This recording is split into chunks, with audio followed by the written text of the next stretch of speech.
पूरी सुविधा, पूरी व्यवस्था में बच्चों के ब्राइट फ्यूचर के लिए श्री राम इंटरनेशनल स्कूल, काको रोड, जहानाबाद। अपने पूरा पैर फैलाए हुए था। लोग मजबूत रूप से अपने जमीनों पर खेती करने भी नहीं जाते थे। एक ऐसा बिहार था जिसको केंद्र सरकार ने बीमारू राज्य के कैटेगरी में रखा था। एक ऐसा बिहार नेता को मिला, एक बहुत अच्छी गाड़ी एक अच्छे ड्राइवर को दीजिए जिस गाड़ी में ना हेडलाइट है, ना टायर है, ना उसका हॉर्न बजता है, ना उसमें बैटरी है, और उस ड्राइवर को कहिए कि इससे रेस जीत के आओ। तो वैसा बिहार मेरे नेता को मिला था। मात्र यह बिहार 22,000 करोड़ के बजट का बिहार था। बिहार से झारखंड अलग हो चुका था, और तब इस प्रदेश में लोग कहते थे कि बिहार में क्या है, खाली लालू और बालू है, अवालू है, इसके अलावा बिहार में कुछ नहीं है। वैसा बिहार मिला था माननीय नेता को, और उस 22,000 करोड़ के बजट को माननीय नेता ने 18-19 साल के कार्यकाल में आपके प्यार और आशीर्वाद से 2,80,000 करोड़ के बिहार के बजट को कराने का काम किया। जो नेता बड़ा होता है वो सबसे पहले वित्तीय प्रबंधन करता है, योजनाओं का निर्माण करता है और उसको धरातल पर उतारने का काम करता है। जब नेता इस बिहार में आए थे तो मात्र 8,000 किलोमीटर ग्रामीण सड़क इस बिहार में थी, मात्र 8,000 किलोमीटर पक्की सड़क, और भारत सरकार प्रधानमंत्री सड़क योजना से इस प्रदेश में सड़कों का निर्माण करती थी। और आज लगभग 1,18,000 किलोमीटर पक्की सड़क माननीय नेता ने इस प्रदेश में बनाने का काम किया। और सबसे पहले जब इस प्रदेश की बागडोर संभाले तो 2007 में उन्होंने जिस तरह से प्रधानमंत्री सड़क योजना थी उस तरह से मुख्यमंत्री सड़क योजना की शुरुआत इस प्रदेश में की।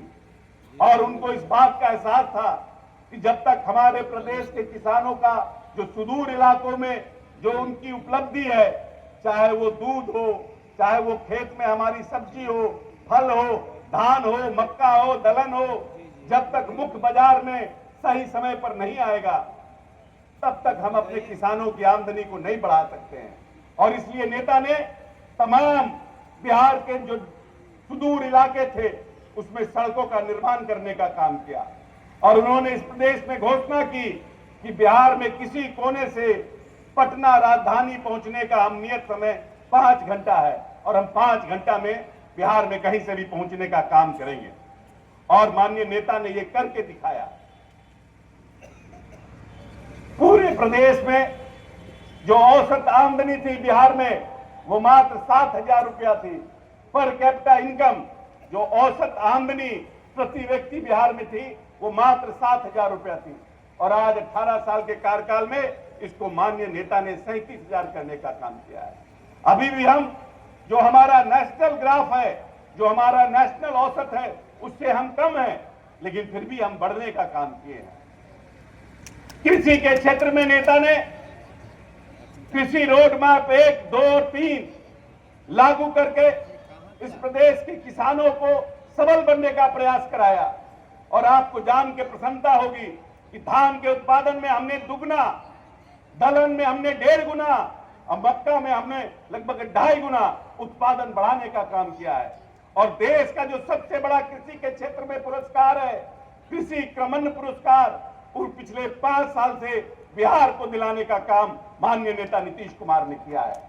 जो बिहार कभी केंद्र सरकार के बीमारू राज्य के लिस्ट में था, लोग कहते थे बिहार का कुछ नहीं हो सकता है, बिहार जातिवादी व्यवस्था से त्रस्त है, बिहार के लिए कुछ नहीं किया जा सकता है। उस बिहार को माननीय नेता ने अपने 18 साल के कार्यकाल में चमकाने का काम किया। जो योजनाओं की शुरुआत नीतीश कुमार ने अपने कार्यकाल में किया, बाद में भारत सरकार ने उसको अंगीकार करने का काम किया। जब नेता आए तो 2005 में पूरे बिहार में शिक्षा के क्षेत्र में काम करना शुरू किया और उन्होंने सर्वे कराया कि कितने बच्चे स्कूल के बाहर हैं। माननीय नेता को पता चला कि 15% बच्चे स्कूल के बाहर हैं जो स्कूल आने का काम नहीं करते हैं। 25,000 प्राथमिक विद्यालयों का निर्माण किया गया। इस प्रदेश में जो सबसे बड़ी आबादी अति पिछड़ों की, अल्पसंख्यकों की और दलितों की थी, उसके बच्चे स्कूल के बाहर थे। माननीय नेता ने तालीमी मरकज और टोला सेवकों का गठन करके उन बच्चों को विद्यालय लाने का काम किया। जब नेता ने देखा कि हमारे मैट्रिक की परीक्षा होती है, मात्र 4-4.5 लाख बच्चे मैट्रिक पास करते हैं और बच्चियों की संख्या उसमें 25,000 से भी कम है, तो माननीय नेता ने सर्वे कराया। हम समझते हैं हिंदुस्तान की आजादी के 70 साल में नीतीश कुमार पहला नेता है जिसने अपनी दूरदर्शिता का परिचय दिया और जो आधी आबादी है उसको शिक्षा के लिए उन्होंने सर्वे कराया और उन्होंने पता किया कि क्या कारण है कि 4वीं और 5वीं के बाद हमारी बच्चियों का ड्रॉप आउट रेट देश में सबसे ज्यादा है। तो उनको पता चला कि ये बच्चियां गरीब की बच्चियां हैं, इनके पास अच्छा कपड़ा नहीं होता है और 4वीं 5वीं के बाद बच्ची सियानी हो जाती है और इसलिए माता पिता उसको विद्यालय भेजना बंद करते हैं। आजाद हिंदुस्तान में नीतीश कुमार पहला नेता था जिसने बच्चियों के लिए पोशाक योजना की शुरुआत की और आज आपको जान के प्रसन्नता होगी 16 लाख बच्चियां मैट्रिक की परीक्षा पास कर रही है, जिसमें 8 लाख से ज्यादा हमारी बच्चियां हैं जिसको नेता ने पढ़ाने का काम किया है। जो नेता बड़ा होता है, दूरदर्शी होता है, वो योजना बनाता है और योजना बनाता है अपने लिए नहीं, आने वाले 20 वर्ष 25 वर्ष के लिए। और हम सब भाग्यशाली हैं कि हम लोग माननीय नेता नीतीश कुमार के कार्यकाल में इस बिहार की उन्नति को देखने का काम कर रहे हैं। जब नेता आए थे तो मात्र 3 इंजीनियरिंग कॉलेज इस प्रदेश में थे, पटना, मुजफ्फरपुर और भागलपुर। उसके अलावा कहीं इंजीनियरिंग की पढ़ाई नहीं होती थी और आज 18 साल में माननीय नेता ने हर एक जिले में इंजीनियरिंग कॉलेज खोलने का काम किया है, हर एक अनुमंडल में ITI और पॉलिटेक्निक खोलने का काम किया है। हमारे तकनीकी शिक्षा मंत्री हमारे भाई सुमित सिंह बता रहे थे कि पूरी दुनिया में शायद इंजीनियरिंग की पढ़ाई सिर्फ बिहार में होती है, मात्र 10 रुपए में इंजीनियरिंग की पढ़ाई होती है। बिहार हमारा पूरी दुनिया में पर स्क्वायर किलोमीटर में सबसे ज्यादा घनत्व की जनसंख्या का प्रदेश है, हम सबसे घनी आबादी के प्रदेश हैं, तो निश्चित रूप से हमारे यहाँ नौजवानों की संख्या ज्यादा है, हमारे यहाँ बेरोजगारी ज्यादा है, हमारे यहाँ पढ़ाई की जो समस्या पहले से आ रही थी, हमारे यहाँ शिक्षकों की और शिक्षित लोगों की संख्या कम है।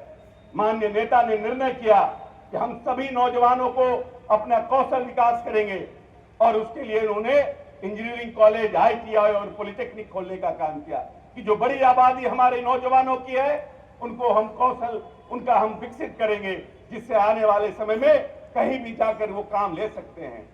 नेता जब इंजीनियरिंग के बाद उनको लगा कि +2 तक तो हम पढ़ाते हैं, लेकिन हायर एजुकेशन के लिए जो गरीब के बच्चे हैं, जिनके माता पिता इस प्रदेश में सब्जी बेचने का काम करते हैं, साइकिल बनाने का काम करते हैं, दिहाड़ी मजदूर का काम करते हैं, उनका भी सपना था कि उनका बेटा भी कलेक्टर बने, उनका बेटा भी आगे बढ़कर अफसर बने।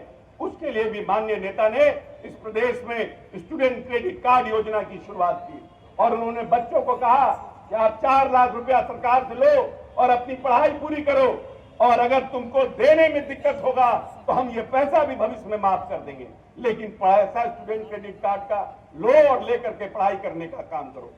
जो नेता हमारे आने वाली संतति को, जो नेता हमारे आने वाली पीढ़ी को, जो नेता हमारे आने वाले वंशज को जो शिक्षित करना चाहता है, पढ़ाना चाहता है कि वो हम जो समृद्धशाली बिहार हमारा था, जहां इसी राजगीर से सम्राट अशोक अफगानिस्तान से लेकर बांग्लादेश तक राज करने का काम करते थे, इसी प्रदेश में विक्रमशिला विश्वविद्यालय था, इसी प्रदेश में नालंदा जैसे विश्वविद्यालय थे, जहां 30 देशों के बच्चे आकर पढ़ते थे। वो समृद्धशाली बिहार हमारी परंपरा है, वो समृद्धशाली बिहार हमारी संतति है और उसको वापस उस इतिहास को पाने का जिसने सपना देखा है और जो बिहार को कहता है कि पूरा बिहार मेरा परिवार है, जिस पर आज तक एक भ्रष्टाचार का छींटा नहीं लगा, जिसने आज तक इस प्रदेश में कभी जाति अनुवाद की बात नहीं की, जिसने कभी किसी के लिए अनहोनी नहीं किया, जो हमेशा चाहता है कि न्याय के साथ विकास हो। जो हमको वोट दिया है उसके लिए भी हम काम करेंगे, जो हमको वोट नहीं दिया है हम उसके लिए भी काम करेंगे। और जिसने नारा दिया है कि पूरा बिहार मेरा परिवार, वो नीतीश कुमार ने इस प्रदेश में हर घर नली योजना, हर घर बिजली योजना, हर घर नल का जल योजना की शुरुआत करने का काम किया। आज जो बड़े बड़े लोग बातें कर रहे हैं, जीविका दीदी की शुरुआत, सबसे पहले इस देश में सेल्फ हेल्प ग्रुप की शुरुआत माननीय नेता नीतीश कुमार ने शुरुआत की और बाद में भारत सरकार ने उसको आजीविका के रूप में अंगीकार करने का काम किया। नीतीश कुमार एक ऐसा नेता है जिसने हमेशा एक ऐसी नई नई योजनाओं की शुरुआत की जिसको बाद में जाकर के भारत सरकार और दूसरे राज्य सरकारों ने अंगीकार करने का काम किया। इसीलिए हम आप सब लोगों से ये कहने आए हैं कि हमारा नेता नीतीश कुमार ने इस प्रदेश को आगे बढ़ाने के लिए, इस प्रदेश में जब जब दिवाली, होली, जब जब सरस्वती पूजा, दुर्गा पूजा, ईद और बकरीद होता है, मेरा नेता जगता है, तब यहां पर अमन और शांति रहती है। मेरे नेता के कार्यकाल में एक भी दंगा इस 19 वर्ष में इस प्रदेश में नहीं हुआ। क्यों नहीं हुआ? क्योंकि हमारा नेता रात रात भर जग करके इस प्रदेश की पहरेदारी करता है कि यहाँ का अमन चैन खराब नहीं होना चाहिए। इसीलिए जो नेता हमको आगे बढ़ाने के लिए, हमारी संतति को आगे बढ़ाने के लिए, इस प्रदेश में हमारे नौजवान साथी कैसे कौशल विकास करें, हम बिहार को वापस उस शिखर पर कैसे पहुंचाएं, उसके लिए दिन भर चिंता करता है, वैसे नेता के मनोबल को बढ़ाने का काम करना है।